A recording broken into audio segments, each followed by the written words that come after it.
혹시 이런 생각 해보신 적 있으십니까? 열심히 살고 있는데 왜 인생이 안 풀릴까요? 남들은 잘 되는 것 같은데 왜 나만 제자리일까요? 노력이 부족한 걸까요? 방향이 틀린 걸까요? 아니면 아직 때가 아닌 걸까요? 많은 사람들이 여기서 착각합니다. 안 되는 이유를 자기 자신에게서 찾습니다. 내가 부족한가? 내가 틀린가? 나는 안 되는 사람인가? 이 생각이 시작되면 이미 위험한 상태입니다. 왜냐하면 문제가 상황이 아니라 자기 자신으로 이동하기 때문입니다. 이게 무너지는 시작입니다.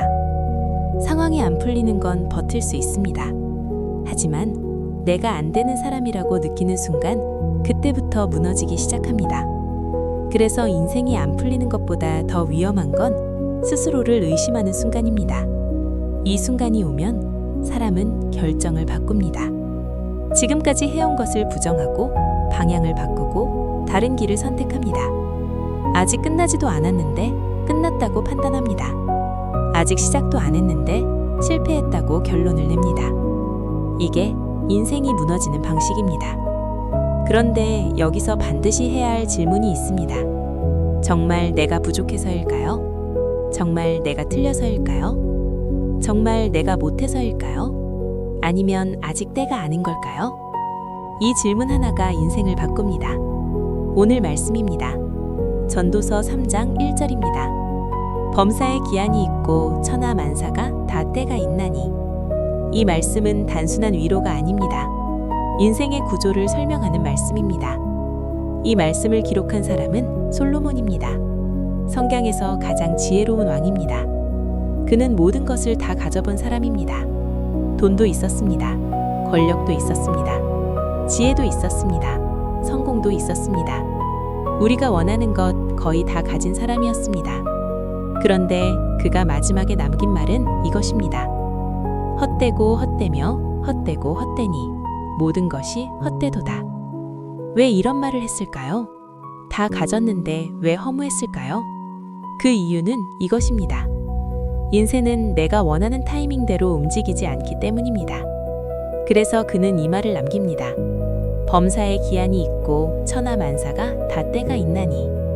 이 말의 의미는 이것입니다. 모든 일에는 시작이 있고 과정이 있고 결과가 있습니다. 그리고 그 흐름에는 정해진 시간이 있습니다. 그리고 더 중요한 것은 그 시간은 내가 정하는 것이 아니라 하나님이 정하신다는 것입니다. 우리는 이걸 받아들이기 어렵습니다. 왜냐하면 우리는 통제하고 싶어 하기 때문입니다. 내가 하면 되고 내가 만들 수 있고 내가 바꿀 수 있다고 생각합니다. 하지만 성경은 말합니다. 때는 내가 만드는 것이 아니라 하나님이 정하신다고 말입니다. 그래서 같은 노력을 해도 누군가는 지금 결과가 나오고 누군가는 아직 아무 일도 일어나지 않습니다. 우리는 이것을 보고 이렇게 말합니다. 저 사람은 잘났고 나는 부족하다고 말입니다. 하지만 성경은 다르게 말합니다. 때가 다를 뿐이라고 말입니다. 그래서 지금 우리가 힘든 이유는 노력이 부족해서가 아니라 타이밍을 무시하고 있기 때문일 수 있습니다. 우리는 지금 결과를 원합니다. 하지만 하나님은 아직 아니라고 하실 수 있습니다. 우리는 지금 바뀌고 싶습니다. 하지만 하나님은 지금은 준비하라고 하실 수 있습니다. 이 차이가 사람을 가장 힘들게 만듭니다. 그래서 우리는 이 상태에 들어갑니다. 열심히 하는데 결과가 없습니다. 그래서 자기를 의심합니다. 하지만 이 순간 기억해야 할 것이 있습니다. 아직 때가 아닐 뿐입니다. 인생에는 세 가지 시간이 있습니다. 보이지 않는 시간입니다. 아무 변화도 없는 것처럼 보입니다. 하지만 가장 중요한 시간입니다. 쌓이는 시간입니다. 조금씩 변화가 있지만 아직 작습니다.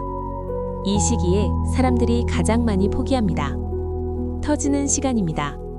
결과가 나타나는 시간입니다. 사람들은 이것을 운이라고 말합니다. 하지만 운이 아니라 타이밍입니다. 이걸 모르면 사람은 항상 결과 직전에 멈춥니다. 그래서 계속 노력하는데도 결과가 없는 삶이 됩니다. 우리는 결과를 기준으로 삽니다.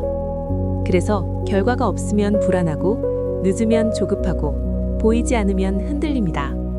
특히 열심히는 하고 있는데 아무 변화가 없을 때, 이 시간은 정말 견디기 어렵습니다. 그래서 사람들은 방향을 바꾸고 다른 길을 선택하고 남을 따라갑니다. 하지만 이 시기는 대부분 안 되는 시간이 아니라 보이지 않는 시간입니다. 겉으로는 아무 일도 안 보입니다. 하지만 속에서는 쌓이고 있습니다. 준비되고 있습니다. 만들어지고 있습니다. 단지 보이지 않을 뿐입니다. 이걸 이해하지 못하면 사람은 반드시 흔들립니다. 그래서 열심히 한다, 결과 없음, 방향 변경, 이걸 반복합니다. 그러면 쌓이는 것이 없는 인생이 됩니다. 그래서 중요한 것은 얼마나 많이 했느냐가 아니라 얼마나 끝까지 가느냐입니다. 하지만 우리를 무너뜨리는 것이 하나 더 있습니다. 바로 비교입니다. 누군가는 이미 잘 되고 있고 누군가는 이미 앞서가고 있습니다. 그걸 보면 흔들립니다. 나는 왜 아직일까? 하지만 사람마다 때가 다릅니다. 누군가는 수학의 때이고 누군가는 준비의 때입니다. 그래서 준비하는 사람이 수학하는 사람을 보면 자기를 실패한 것처럼 느끼게 됩니다. 그래서 인생에서 중요한 것은 남보다 빠른 것이 아니라 자기 때를 놓치지 않는 것입니다. 그렇다면 우리는 어떻게 살아야 할까요? 지금이 어떤 때인지 분별해야 합니다. 때가 아닐 때는 흔들리지 않아야 합니다. 때가 왔을 때는 반드시 잡아야 합니다. 그래서 지금의 시간은 헛된 시간이 아닙니다. 준비의 시간입니다. 지금 안 풀리는 이유는 쓸모없는 시간이 아니라 쌓이고 있는 시간이기 때문입니다. 그래서 오늘 이 말씀은 우리를 바꿉니다. 조급한 사람에서 기다릴 줄 아는 사람으로, 흔들리는 사람에서 기준 있는 사람으로, 비교하는 사람에서 자기 길을 가는 사람으로. 이 한 문장을 기억하십시오. 범사에 기한이 있고 천하 만사가 다 때가 있나니. 지금 당신의 인생이 안 풀리고 있다면 그것은 실패가 아닙니다. 끝도 아닙니다. 포기할 이유도 아닙니다. 단지 아직 하나님의 때가 아닐 수 있습니다. 그래서 이 질문을 드립니다. 나는 지금 억지로 밀어붙이고 있습니까? 아니면 하나님의 때를 준비하고 있습니까? 그리고 지금 이 순간 당신의 인생은 어느 때에 와 있다고 생각하십니까? 이 영상이 도움이 되셨다면 구독과 좋아요로 함께 해주십시오. 이 메시지가 더 많은 사람에게 전해질 수 있습니다. 오늘 하루 조금 덜 불안하셔도 괜찮습니다. 왜냐하면 당신의 인생은 멈춘 것이 아니라 하나님의 때 안에서 흐르고 있기 때문입니다.